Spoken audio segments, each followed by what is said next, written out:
keluarga yang menjadi terhormat. Sebaliknya wajahlu yufsidu baital izzi wa sarofi, kebodohan itu akan menghancurkan kepada keluarga. Ibarat sebuah rumah, walaupun anaknya orang kaya, anaknya orang pangkat, anaknya orang terhormat, kalau kemudian anaknya narkoba, anaknya pembunuh, anaknya mencuri, anaknya melakukan kesalahan yang berat, maka bukan anaknya saja yang kena hukum, tapi orang tua pun juga terdampak terhadap apa yang dilakukan oleh anak. Bukankah kita tahu bagaimana kemarin berita daripada ahli pajak yang kemudian orang tuanya terseret gara-gara anak yang melakukan kesalahan. Ada anggota DPR RI yang sampai akhirnya dicopot dari jabatan DPR RI gara-gara juga anaknya melakukan suatu perbuatan kesalahan. Memang anak itu kadang-kadang tergerus dengan arus yang ada di masyarakat kita, yang kadang-kadang kalau kita tidak hati-hati, banyak mereka yang tersesat terhadap perbuatan-perbuatan yang terlarang. Kemarin ada berita 15 anak meninggal gara-gara oplosan, minuman keras, oplosan. Berapa banyak yang tidak diketahui berita-berita kehancuran seorang anak yang terlibat di dalam pelanggaran hukum yang itu dilakukan karena terpengaruh daripada situasi keadaan zaman yang mereka tidak mampu mengendalikan karena tidak ada pendidikan Islam yang kuat bagi dirinya, tidak punya keimanan yang mantap, tidak punya pemikiran yang benar, akhirnya dia melakukan kesalahan. Walaupun dia tahu bahwa apa yang dia lakukan itu adalah merupakan sesuatu yang sepertinya mengenakan, tapi sesuatu yang enak belum tentu menjadikan kebaikan bagi kita sekalian. Sering saya katakan, Imam Busiri itu mengatakan, kam hasanat ladatan lil mar'i qatilatan min haitsu lam yadri'a nasamma fi dasami. Berapa banyak kenikmatan dunia kata orang yang enak, nikmat, ladat, tapi membunuh dan menghancurkan kehidupan manusia. Mengapa demikian? Min haitsu lam yadri, karena manusia banyak yang tidak tahu, yang enak-enak, yang nikmat-nikmat, justru banyak mengandung racun yang bisa membunuh dan menghancurkan kehidupan manusia. Hanya apa irama kalau nyanyikan begitu. Kenapa judi itu dilarang? Karena merusak kehidupan. Kenapa berzina dilarang? Karena merusak kehidupan. Ya atau tidak? Kata orang yang suka enak, ya toh? Tapi itu akan menghancurkan karena ada racun di dalamnya yang bisa membunuh dan menghancurkan kehidupan seseorang. Berapa banyak kita tahu oknum-oknum orang tertentu, bahkan ada oknum guru, ada oknum ustaz yang mereka terlibat dalam suatu perbuatan-perbuatan yang tidak sesuai dengan syariat agama Islam, yang pada akhirnya dia dihukum, pada akhirnya dia harus tanggung jawab terhadap apa yang dia lakukan. Ini akibat hanya mencari enak tanpa melihat baik dan tidak menurut pandangan syariat agama Islam. Makanya Rasulullah SAW kalau kepada Bilal itu memerintahkan adzan subuh itu supaya ditambah kalimat as-salatu khairum minan naum, as-salatu khairum minan naum. Salat itu lebih baik daripada tidur. Karena perasaan anak-anak, kadang-kadang buat anak-anak, yang tua juga sama. An-naum ladatu minas shalah, enakan tidur daripada salat. Enak tidur, baiknya baik salat. Bagaimana kita bisa mendidik anak-anak kita untuk disiplin menjalankan salat? Itu adalah bagian daripada pendidikan yang sangat pokok, karena salat ini merupakan tanggung jawab, bukan saja merupakan tanggung jawab, tetapi juga kebutuhan daripada seorang yang hidup di dunia ini yang harus disadari oleh anak-anak kita. Sehingga bagaimana tanpa kita bangunkan, tanpa kita perintahkan, anak-anak kita sudah mau menjalankan sholat sesuai dengan waktu yang telah ditentukan di dalam tuntunan syariat agama Islam. Karena kita tahu penyakit anak sekarang tadi sedikit disinggung oleh Bapak pimpinan tadi bahwa anak sekarang ini ciri khasnya yang satu suka HP.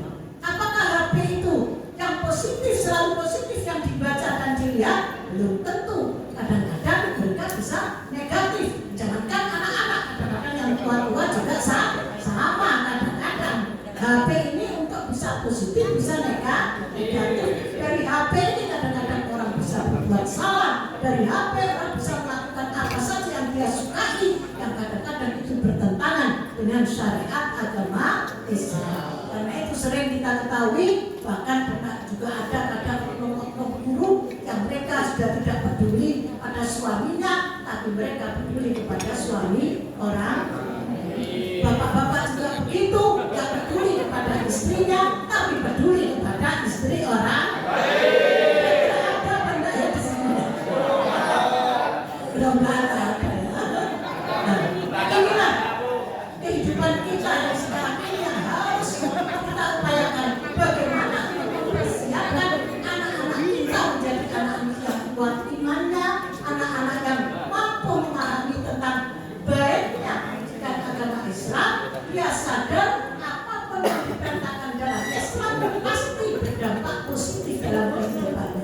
Apapun yang dilarang dalam agama Islam itu akan berdampak negatif di dalam kehidupan. Ini harus kita yakinkan kepada anak-anak kita supaya anak-anak kita betul-betul nantinya dapat kita persiapkan jadi generasi emas yang punya kemampuan untuk bisa berkolaborasi dengan masyarakat, bisa mendakwakan Islamiyah, bisa memberikan contoh-contoh keteladanan yang baik kepada masyarakat, sehingga anak ini akan menjadi anak yang betul-betul bukan saja berkualitas, tapi juga punya kemampuan agama yang tinggi. Karena berkualitas saja tidak cukup.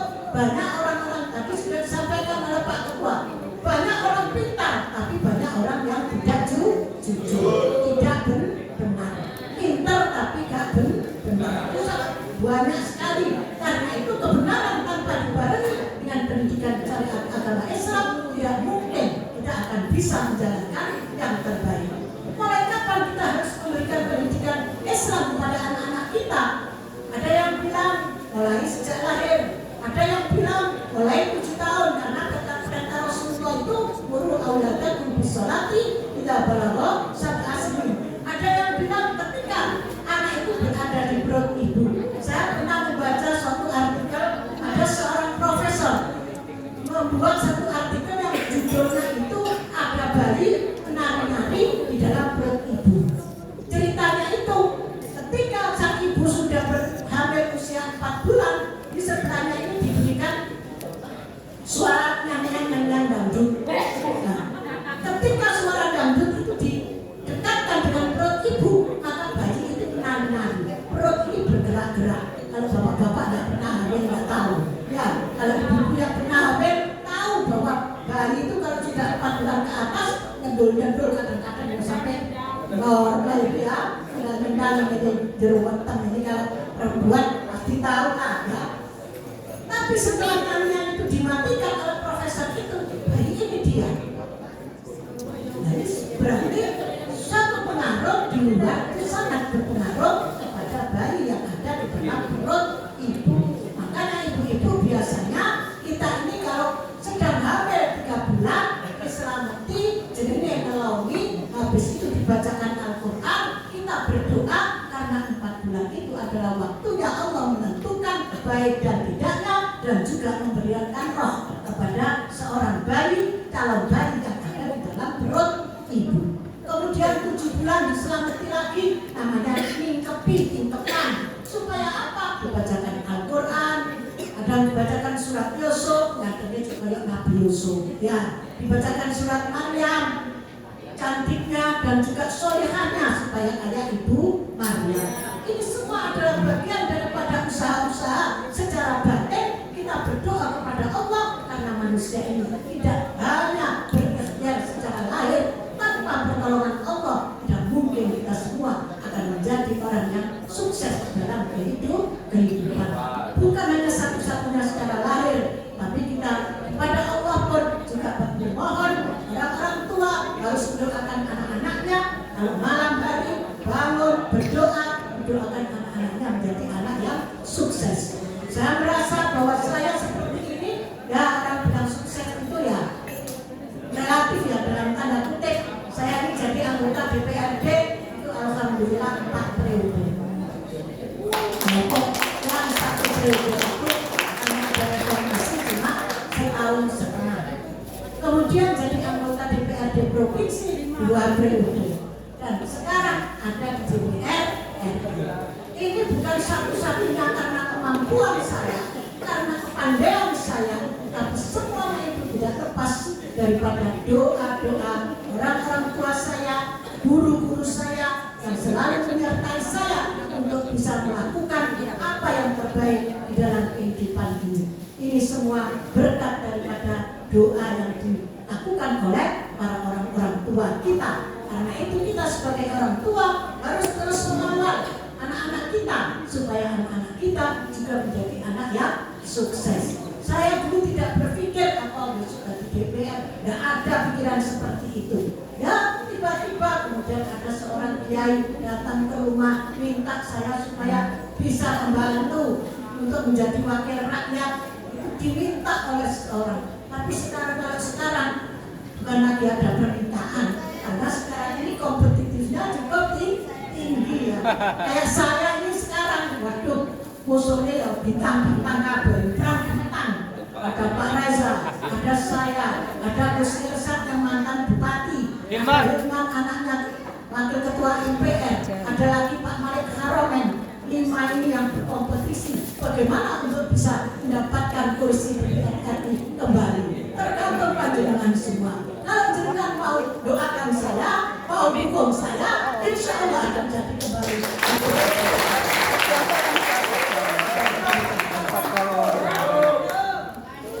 Karena apa?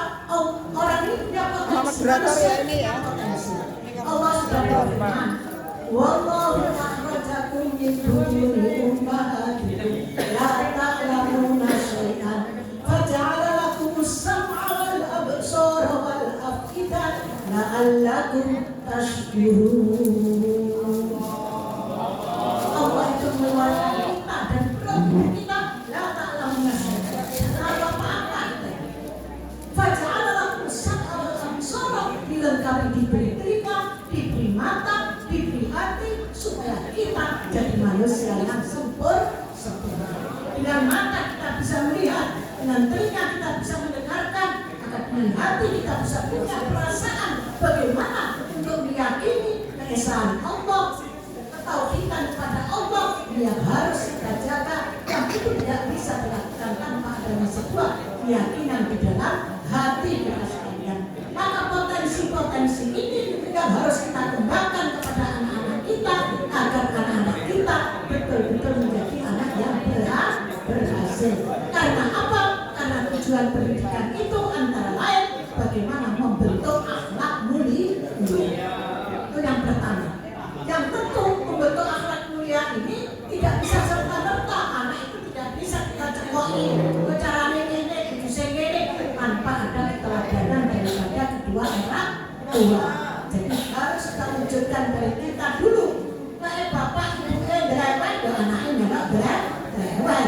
Nek bapak ibunya sergap ibadah, anaknya juga ikut sergap ibadah. Karena anak sekarang ini tidak begitu suka baca. Kalau disuruh baca koran, apalagi baca Quran, itu mundurnya apa tidak? Tapi kalau zaman dulu, memang anak dulu itu ya sergap-sergap baca Quran itu ya sangat pintar sekali. Sekarang ya alhamdulillah kita bersyukur ada TPQ yang itu juga membantu anak-anak kita. Tetapi untuk membaca Al-Quran ini jangankan anaknya, orang tuanya dewe kadang nggak tahu membaca Quran. Sampai kata Rasulullah, Quran akhir zaman illa Rasul, tinggal lembarannya saja. Di masjid ada Quran, di omah ada Quran, di mana-mana ada Quran. Tapi umat Islam yang suka membaca Quran mulai berkurang. Bagaimana kita menginginkan anak kita bisa membaca Al-Quran sehari 1 juz, orang tua tidak tahu Al-Quran.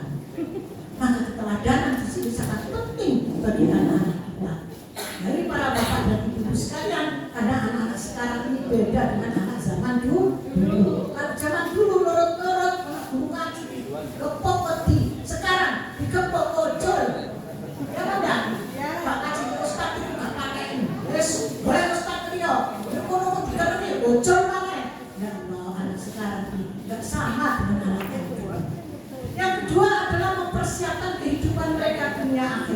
Bukankah sering kita dengar, man arada dunya fa'alaihi bil-ilmi, wa man arada al-akhirah fa'alaihi bil-ilmi, wa man aradahuma fa'alaihi bil-ilmi. Ingin Anda sukses di dunia, beri ilmu. Ingin sukses di akhirat, beri ilmu. Tentu ilmu di sini agama dan ilmu merupakan bagian yang tak terpisahkan bagi kehidupan seorang anak. Ingin sukses dunia akhirat, juga beri mereka ilmu pengetahuan dunia dan juga pengetahuan akhirat. Selanjutnya juga mempersiapkan anak-anak kita dalam dunia usaha. Bagaimana dia bisa berusaha menjadi anak yang mencari rezeki secara profesional. Jangan bapak-bapak, ibu-ibu cuma berpikir bercita-cita, oleh anakku untuk pondok, anakku untuk SMA, yang penting kerja di pabrik. Ini jangan jadi pikiran kita, jangan sampai ada yang punya ide seperti itu. Tapi bagaimana ketika saya sudah keluar dari pondok, dari SMA, lanjutkan ke S1, ke S2, sampai S3, supaya anak-anak kita ini akan menjadi anak yang bisa bermanfaat di tengah-tengah masyarakat. Kalau perlu jadi pengusaha, sehingga bisa mendatangkan berbagai tenaga kerja. Ini yang harus jadi cita-cita kita sekalian. Kita bangga kalau ada anak muda punya usaha yang kemudian sukses. Wah, kita sangat bangga sekali kepada mereka. Menumbuhkan semangat yang selalu untuk belajar dan mengkaji ilmu pengetahuan. Terus kita dorong anak-anak kita bagaimana cinta kepada ilmu pengetahuan, baik umum terutama agama. Umum saja tanpa agama tidak mungkin akan bisa melakukan kehidupan yang baik. Agama saja tanpa umum kita tidak kurang sempurna. Tapi lebih baik agama lebih dulu, kemudian ditambah umum daripada umum. Agama yang itu atau repot. Saya ini para bapak dan ibu-ibu mondok 7 tahun, habis itu taman alia dirapekno kawin. Jadi kawin ya duwe anak. Akhirnya anak saya 6 tahun 86, menjelang saya jadi DPR itu tahun 87, 86 saya baru kuliah, sudah punya anak 6. Ternyata alhamdulillah juga sukses berhasil sampai menjadi sarjana S1. Kemudian karena saya di sekolah tinggi ilmu Pancawahana bagian itu disuruh bantu jadi dosen, akhirnya ada undang-undang guru dan dosen di mana dosen minimal harus S2. Saya S2 di Unisma, alhamdulillah sukses berhasil tahun 2002 saya S2 MAG. Habis itu tidak puas saya masuk lagi ke IAIN S3. Alhamdulillah sudah selesai semua, judul sudah saya masukkan, tinggal garap saja, tinggal menulis disertasi saja. Saya kelirunya tidak terminal, sehingga saya kena dis karena saya terlalu sibuk di politik. Tapi tidak apa-apa, sebetulnya saya ini sudah kandidat doktor ya.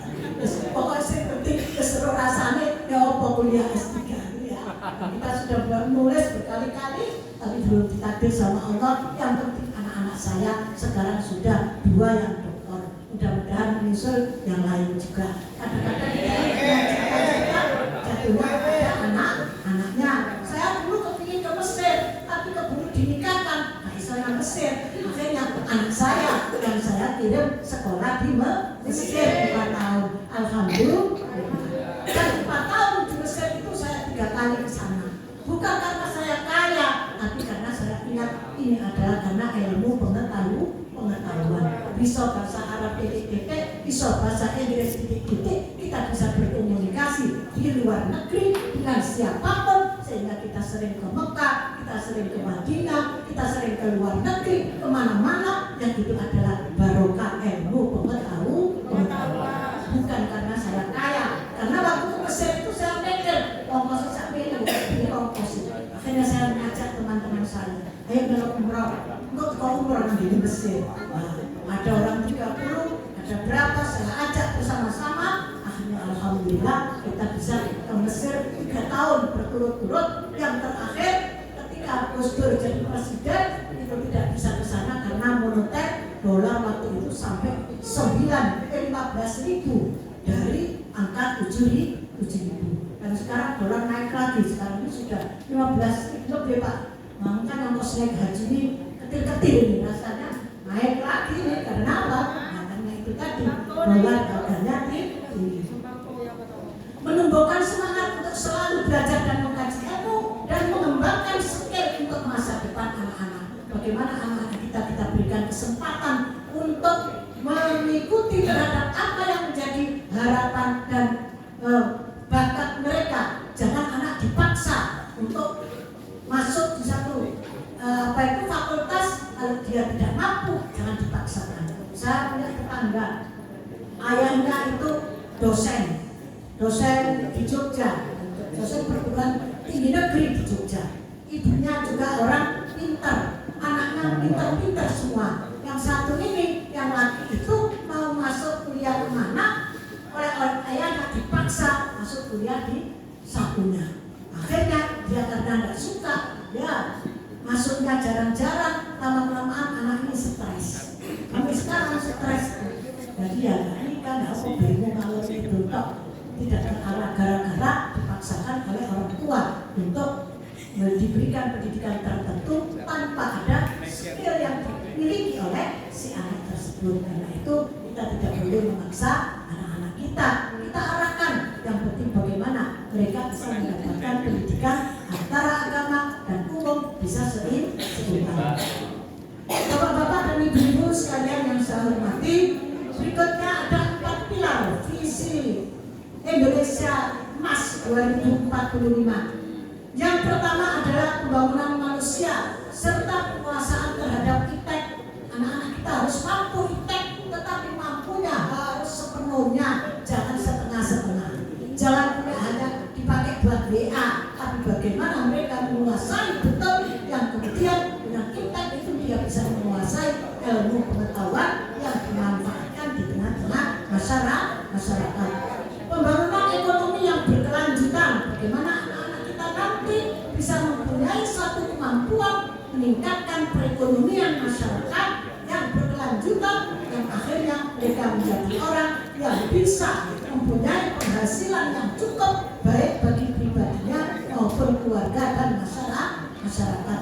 Pemerataan pembangunan ini juga merupakan bagian pilar yang harus upayakan bagaimana masyarakat kita ini bisa merata keadilan sosial bagi seluruh rakyat Indonesia.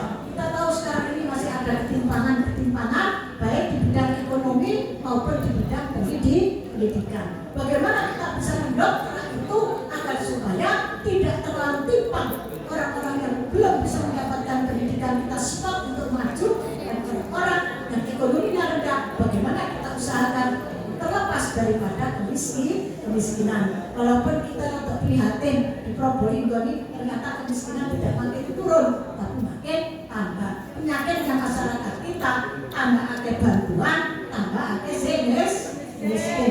Itulah penyakit masyarakat kita yang harus kita perangi. Bagaimana mereka itu tidak merasa miskin, tapi bagaimana mereka bisa mengatasi kehidupannya yang lebih baik.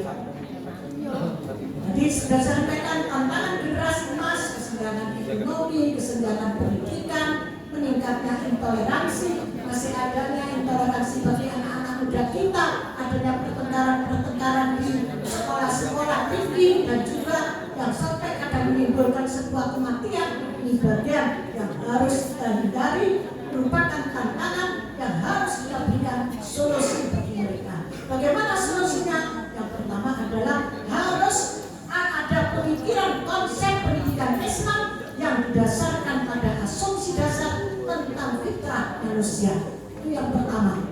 Yang kedua, pendidikan Islam harus mengintegrasikan kurikulum agama dan umum ini secara sama, secara seimbang. Sekarang ini belum imbang karena di SD itu Pak, informasinya hanya 4 jam, dan itu menjadi pemikiran kita semua belum bisa diintegrasikan dua kurikulum ini. Yang ketiga, pendidikan besar agar tercipta suatu perilaku toleransi dan mengerti tentang perbedaan pendapat. Selanjutnya, pendidikan Islam harus dapat menumbuhkan sikap kemandirian, etos kerja yang tinggi, disiplin, jujur, swadaya dalam kehidupan kehidupan. Tadi disinggung oleh Pak Ketua betapa pentingnya jujur dan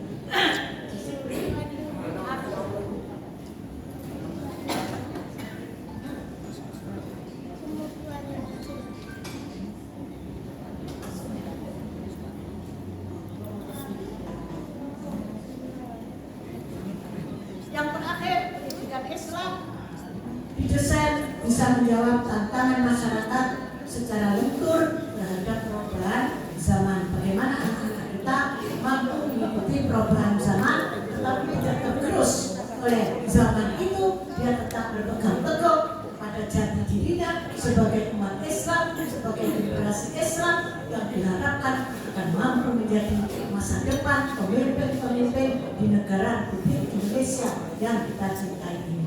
Konsepnya dari semua itu, maka keteladanan merupakan faktor yang paling penting dalam kehidupan kita. Apakah kita ini sudah bisa menjadi teladan bagi anak-anak kita? Apakah kita ini sudah bisa menjadi teladan bagi masyarakat kita? Apakah kita ini sudah bisa menjadi teladan bagi teman-teman kita? Ini harus kita ukur introspeksi terhadap dirinya sendiri. Ketika kita sudah menjadi teladan yang baik, saya yakin akan timbul, akan muncul orang-orang yang baik juga. Tapi kalau di antara orang-orang tua ini tidak mampu menjadi teladan daripada anaknya, maka yang terjadi adalah yaitu kehancuran bagi masa depan anak-anak kita, dan itu tentunya bukan menjadi harapan kita semua.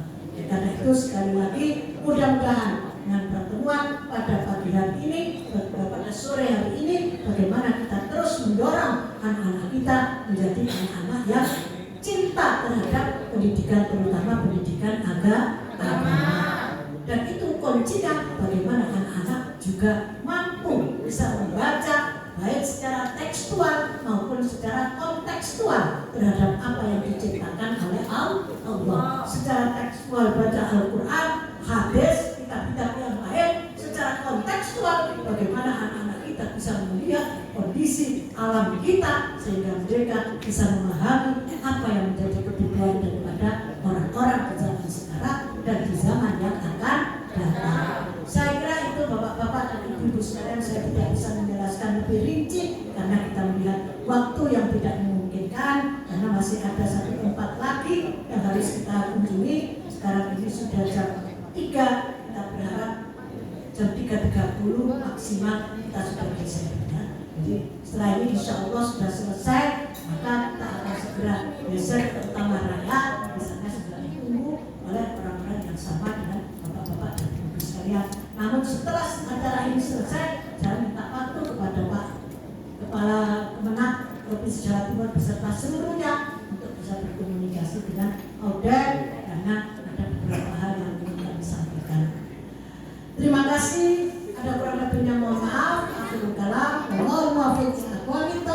Wassalamualaikum warahmatullahi wabarakatuh.